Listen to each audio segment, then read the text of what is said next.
You'd think these guys would catch the fucking hint by the fourth movie. Fool me once, shame on you. Fool me twice, well, you should be long dead anyway, so what does it matter? Movie that obviously wants us to think this is James Bond's casket for a second has forgotten it's a James Bond movie. How the f did he get here before she did? Her car left, Bond was way up on this balcony. God help you if you tell me because he's James Bond. You definitely possess the skill to throw a knife like this, so why such horrible aim? There's like a whole body of mist right there. Now, why would you do this? Are you planning on keeping him alive or something? I'm kind of surprised by this, but this 1965 action film has about as many cuts as Underworld. At least the action isn't too confusing, darkly lit, and is an Underworld. James Bond uses the time-tested assault method of chair sliding. Instead of stabbing Bond while he's got the upper hand, this idiot slaps him with a fire poker a couple times. Flower insult. Oh, hello there, blue screen. Well, the sudden jetpack is pretty cynical, but so are the deer and dog gargoyles on top of this building. Why the f isn't this car parked, like, far away from this house? As is, this jetpack ride gets him only a small distance away from the mansion, and he's still in danger once he lands. The Bond movies basically invented stormtrooper aim, giving Bond time to raise this completely unneeded bullet shield. Oh no, water! We can't possibly step to the side of it and shoot the tires out now. Oh, the humanity. Thunderball. Roll credits, Tom Jones. Well, I guess they kind of are rolling even if these are the opening credits, but still, roll credits. The continuity girl continues girling in this chapter of 007. It's a girl's job, so you guys out there hoping to become continuity girl one day, just back the f*** off. Really old Bond movie schools modern movies and earns a sin off for showing us a city-specific landmark establishing shot, without feeling the need to use text on screen to also tell us the city and country. Yeah, nobody's looking now, but this secret room is located in a spot that virtually assures it will get discovered by a janitor, secretary, or a meddling kid. Once again, I might just have to remove a sin for Ken Adams' production design. Holy crap, that dude made James Bond as much as Sean Connery did. The culprit is known to me. I've decided on the appropriate action. You gotta hand it to Spectre for creating this conference room complete with execution-style chairs. I want this room to look futuristic and awesome, and I also want to be able to murder my employees at the touch of a button. Get our electricians on this stat. Is there a basement of dead bodies under this thing? Or is there a low-level employee who disposes of the dead body later? Jesus, everyone just fucking hands Bond a huge helping of I'm a bad guy markings. Easily identifiable for not only spies like him, but for 4-year-olds who read 2-minute mysteries. Ask Records to verify it for me, will you? Sorry, sweetie. You're off duty. Not only does Bond stumble on Blofeld's henchman at the health club, he's not even on duty. So he was randomly at the health club at the same time as the Spectre dude. This is convenience you can't make up. Oh, wait. Honey Penny, next time I see you, I'll put you across my knee. On yogurt and lemon juice? I can hardly wait. What the actual f*** am I watching? What does that even mean? Next time I'm gonna pinch your bum. With custard and balsamic vinaigrette? I can hardly wait. This f***er even uses his real name on a nameplate that basically says bad guy lives in this room. No James Bonds allowed. Discount Darkman. Ringing bell ex machina. I guess for the mummy guy. Anyway, character introduced. Noted. Well, that's sexual assault there. But it's 1965, and there's a job called Continuity Girl, so this contraption is for a f***ing back bruise? Did they try and cure herpes with leeches back then, too? I'll look in and see how you're doing in 15 minutes. This is exactly what my college girlfriend used to say to me during sex. That this clearly lawsuit-inducing contraption, which definitely does nothing for back bruises, has any faster speed than this. Second off, a guy who wants to kill James Bond could easily do so without using this stupid machine by stabbing him or shooting him, but f*** it. It's a miracle I came back when I did. Indeed. You wouldn't tell Dr. Wayne. Please. I'd lose my job. Well, I suppose my silence could have a price. Negotiated rape. This nurse isn't even wearing anything underneath her nurse outfit. It's almost like this kind of behavior is expected and encouraged. She doesn't even seem all that upset about it. Janitor leaves his push broom here in the middle of a massage room because somehow deep down he knew that it would come in handy for somebody later. Also, nobody around for this either. This health club maintains a beautiful low overhead by not paying employees to run it at all. Not to mention all the money gained from the prostitution. Minutes after being forced to f for her job, this girl now simply enjoys Bond's company. Because the power of Bond's Thunderballs is just that amazing. It's clear to me that this movie started as a porn script, but then was accidentally adapted into Ian Fleming's Thunderball somehow. All I can think about is boobs. Hilarious blue screen, second Angelo. Was this the easiest way to knock this dude out? Hell, the girl could have injected him with something while they were making out a minute ago.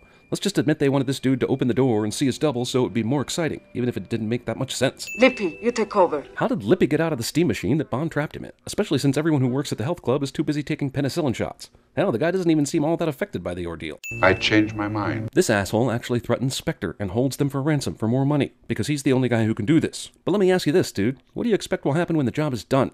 Why not just take the $100 grand, not do the job, and then go hide out in Maine or something? It's a hell lot safer than what you just did. Come on, get him to his pajamas. All I can think about is boobs. What must be hours later, this shit's still going on. Bond goes to close the window at the perfect time to spot this important shit going down outside. Spectre has no better way of getting this dude into the health club than this. Did this asshole actually try to stab from this distance through an open window? And does anyone have a gun in these instances? Also, what happened to Lippy? He clearly had a gun ready to kill Bond, and what? Did he just decide to play Spectre spectator? The next minute of this movie is a bunch of boring jet. I mean, seriously, it's people taking notes and providing altitudes and temperature, and not one boob. Not one boob, I tell you. Honestly, they could have just started with this. I promise we wouldn't have sinned the fact that we didn't hear a bunch of flight information before this guy finally made his move. He injects a thing into the thing, and everyone chokes to slumber. Obvious toy plane shot is obvious toy plane. Here's a full minute of camouflaging the underwater jet. Life was much simpler in my Warsaw laboratory. Because that's what we Polish people do.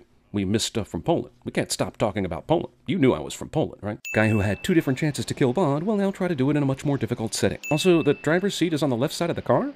What kind of British is this? And he won't aim for the tires. But this driver's seat is killing me. If it were on the correct side, this guy could have easily taken Bond out. Mystery person with motorcycle guns, ex machina. Also, she picks this super odd time to kill Lippy, driving this well-equipped motorcycle like she knew she'd have to kill him on the road, instead of simply calling a meeting.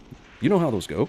They get in the car, she says Blofeld wants to give you a promotion. Oh really? Random thug we just saw in scene 24 emerges from the backseat with piano wire. Done. This movie came out the same year as The Sound of Music, which only further proves the adage that nothing comes from nothing, nothing ever could. Legitimately surprised this motorcycle didn't explode on impact with the water. I must say I love this meeting place, and it's another Ken Adam masterpiece, but it's the most impractical meeting place you could devise. Hey, I want a place that looks awesome, but where I have to shout my instructions to my agents and everyone is really far away from each other. To destroy a major city in England or the United States of America. You're on alert, Leeds. Honestly, if they destroy a major city in England, it's pretty much London, right? Maybe Manchester, but then the added benefit of Manchester United being obliterated wouldn't be so bad, right? Basically, this means there's a large space in the ceiling that was entirely constructed so this giant painting could fit inside it during huge map reveals. All airfields large enough to handle the Vulcan. What's that? I can't hear you! Also, how can some of the people in this room see the map? Did you ever go to a movie theater where the screen was located on the right side wall? Codename? Thunderball. Okay, I'm pretty confident this time. Roll credits. Though I still have no idea what's happening. His name is Derval. Well, I saw him last night at Shrublands, but he was dead. It's so weird that key parts of this case happened right in front of you during your rehab. I mean, you can't make this stuff up. Oh wait, girl miraculously scuba diving at the same time as Bond coincidentally gets stuck and needs saving by Bond. Do you come here often? Whenever I'm bored. Practically every day. The starfish in my left hand should adequately illustrate my casual obsession with diving. I'm the dude tailing the dude disguised as another dude tailing that second dude. Some of my conch chowder. I have no idea what's going on. Let me get this straight. Bond sees a picture with Derval and his sister, makes the giant leap to find the sister in Nassau, and lo and behold, Largo just happens to be in Nassau and he's sleeping with her? Luckiest lead ever. 8. Somehow every villain Bond needs to check out loves playing cards, and Bond always manages to get into a hand with them, and of course winning, because that's subtle foreshadowing. Here's a list of things I decided to do instead of trying to understand what's going on in this movie. Flip channels, clip fingernails, check Urban Dictionary for any hilarious sexual definitions of Thunderball. Strange. I found Emilio attractive. Then. Oh, you did not. Does someone like Largo look like he's got any game whatsoever? Where is your brother now? Everyone on the dance floor can hear this conversation clearly. My key. It's 304, please. Thank you. 304. Is that really how they used to hotel back in the day? Just give room keys to anyone that says a number?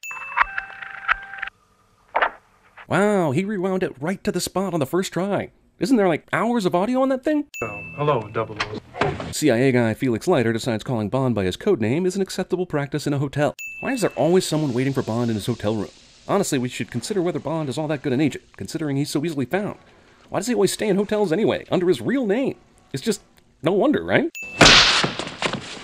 You let him get the better of you. This is perhaps the problem with Spectre overall, expecting their low-level dumbasses to be better than an MI6 agent. Luckily, this conversation took place right next to a pool full of sharks for easy henchman disposal. Well, gentlemen, unless those bombs are found, I'm very much afraid we'll have to pay their price. Yeah, you said that earlier. We remember. But unless the bombs are recovered, payment will have to be made. You're an asshole that says asshole things, asshole. 0 hour, still $2,000 on the 27th.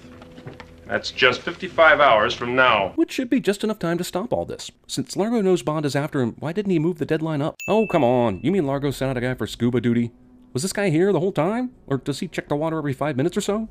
And usually the water would be dark as hell, and you couldn't see anything in it without a light. But Nassau is kind enough to shine nuclear beams of light down into the water, just in case you need to find a lost contact. Bond, completely oblivious to the scuba henchman, is always saved by horrible aim. Turn the underwater lights on.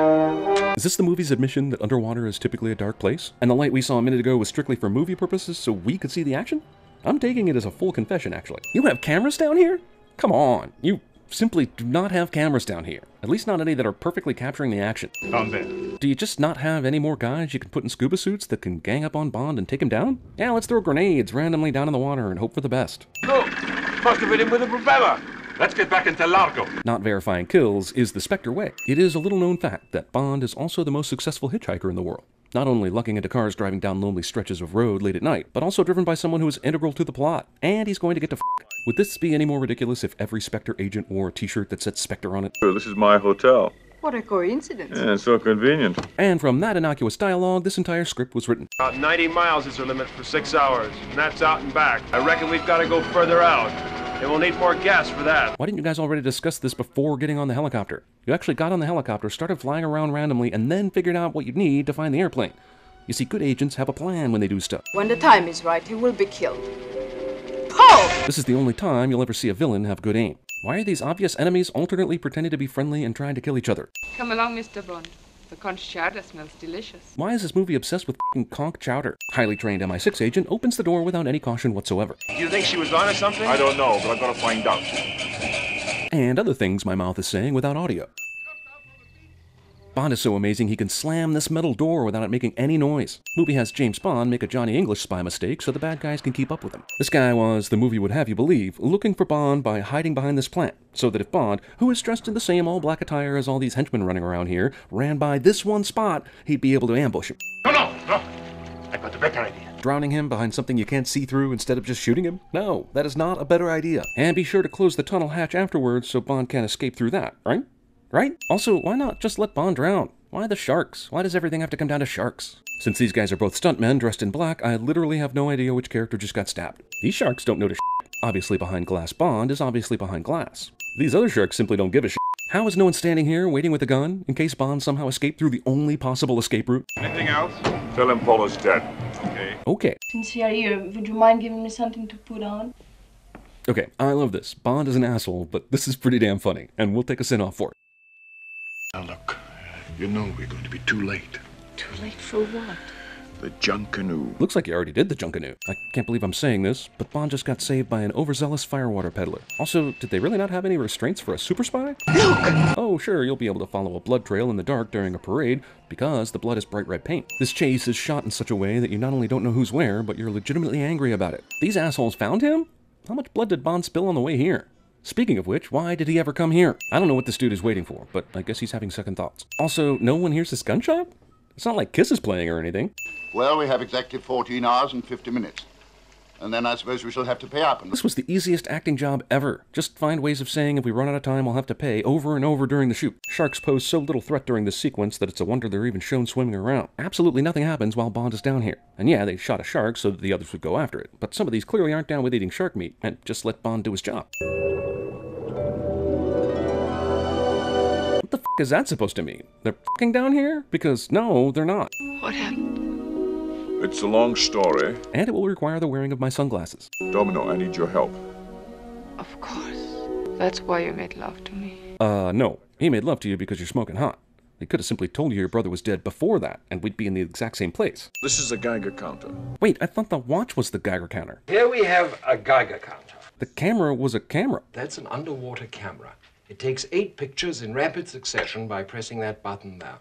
Unless the movie forgot its own gadget intro scenes, or just made up a third previously unseen gadget on the spot that does the work of one of the previous gadgets while looking like the other previous gadget. Bond has a random harpoon ready and waiting next to him. And of course, in MI6, they teach you excellent no-look harpooning skills. Also, if this guy followed her here, that means he was here while they were having their sexy time underwater. So why didn't you just kill Bond when they got out of the water a minute ago? Well, this is some bullshit right here. Also, absolutely no one will notice Bond getting into his scuba gear, because when men get dressed in scuba gear, the best thing to do is not talk to each other or look in anyone's direction, for fear of being called gay. Also, was there any reason for them to bring all this out ahead of time earlier today, when they could easily have just carried it? I mean, besides giving Bond a way to catch on to the plot. And we're back underwater again. Yay. Earlier, Fiona told Largo that it was good they didn't kill Bond, because then his government would know where the bombs are. Well, they may have been able to narrow down Nassau, but this underwater secret cave hideout? It illustrates how dumb it was to not kill Bond when they had the chance. Bond was in a cave where they hid the atomic bombs, and the entrance to it was closed behind it. So of course there's another way out that Spectre left unchecked during the hideout vetting process. This also means there was completely another way in.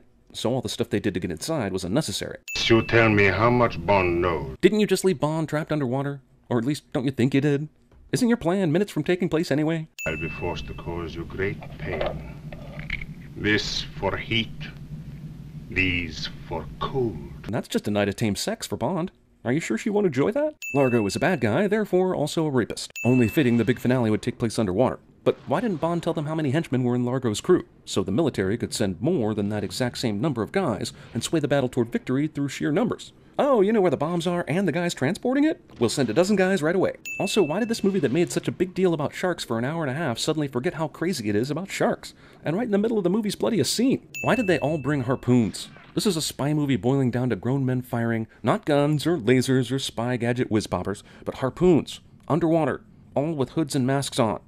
It's like the movie knew you'd be delirious by this point anyway. How many different ways can Bond kill dudes underwater? This movie is literally showing you all of them. First off, that you have these things is amazing. Second off, that you wouldn't just choose to shoot the bad guys rather than doing some clever shoot the rope that's holding this door and making it fall on them technique. Gotta admit, I have no idea what's happening in this action scene, but go Orange Guys. Oh, now the movie remembers its shark fetish. Too bad, already sinned the shark absence, and now I sin their tardy entrance as well. This dude pulls Bond's mask off, then nothing else. Job done. Bond wisely takes another dude's mask, but when we see him again, he's got that damn blue mask back on. Man, this movie totally forgot about Bond for the last 6 minutes. Also, Bond put in his temporary air device here, which Q told him would give him about 4 minutes. And yep, he definitely used that thing for almost twice that long. Obvious sped up footage is obvious. Whee! Movie repeats the hilariously obvious rear projection island dodging footage from when Largo was driving 10 seconds ago. Amazing how this boat, uncontrolled from much of this escape, managed to miss all the rocks during it. I'm glad I killed him. You're glad? Yeah, man, that's what I was thinking. Say, who's driving the boat? Jam the controls! He what? How did he do that when he was dying? Bond, Domino, and the movie completely forget about the Polish dude that jumped off the boat a minute ago. So I guess he's just destined to float in the ocean until the sharks get him. Or somebody makes the movie open water at the beginning. Yeah, no, they're dead. Also, any reason one of those very nearby military boats couldn't have picked them up? This is completely unnecessary.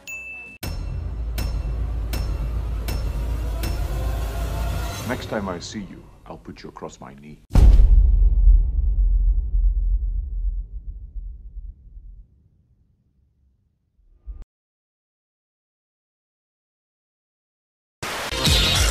You next time, Gadget. Next time. But I corrected them, sir. And when my wife tried to prevent me from doing my duty, I corrected her. We have clearance, Clarence. Roger, Roger. What's our vector, Victor? This crap season's over for us. Next stop, Opie season.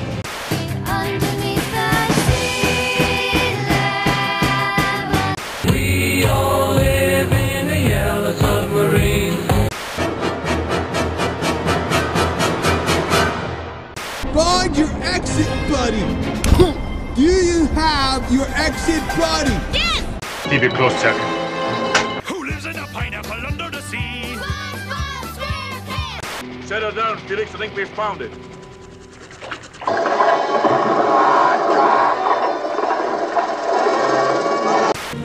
Who makes that?